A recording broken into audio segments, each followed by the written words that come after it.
हरिओम. आज गुरुवार 5 मार्च 2026 सद्गुरू ब्रह्मचैतन्य गोंदवलेकर महाराज यांच्या प्रवचनातून आज आपल्याला सांगणार आहे की भगवंताचं नाम कधी सोडू नये. ऐकूया. जगामध्ये सर्वस्वी खरे असं अस्तित्व एकच असलं पाहिजे. त्यालाच आपण भगवंत असं म्हणतो. भगवंत हा अत्यंत सूक्ष्म असल्यामुळे मनुष्याचा विचार त्याच्यापर्यंत पोहोचू शकत नाही. मानवी विचार हा शब्दमय आहे आणि म्हणून विचाराच्या भूमिकेवर उभं राहून भगवंताची कल्पना करायला शब्द हेच साधन आहे. याला नाम असं संत म्हणतात. ज्या अंतःकरणात नाम आहे, म्हणजे ज्या अंतःकरणामध्ये भगवंताबद्दल प्रेम, आस्तिक्य बुद्धी, भाव, श्रद्धा आहे ना, तिथे भगवंत विशेष प्रगट झालेला दिसून येतो.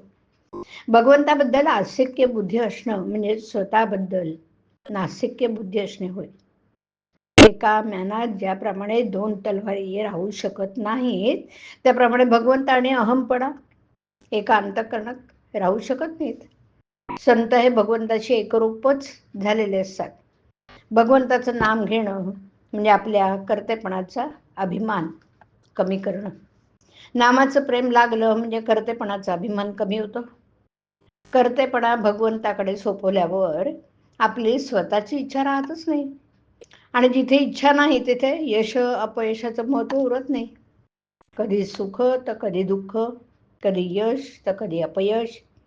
हा प्रपंचाचा धर्मच आहे हे ओळखून आपल्या आयुष्यात घडणाऱ्या सर्व घटना त्याच्या इच्छेने आणि सत्तेने घडून येतात अशी जाणीव ज्याच्या अंतःकरणात उमटली, त्याला भगवंताचं अस्तित्व खरं समजलं.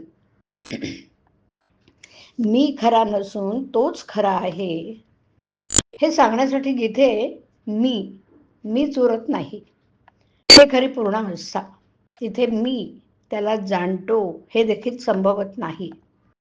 संत ओळखू यायला आणि त्यांची भेट घडायला भगवंताचं नामच घेत राहणं आवश्यक आहे.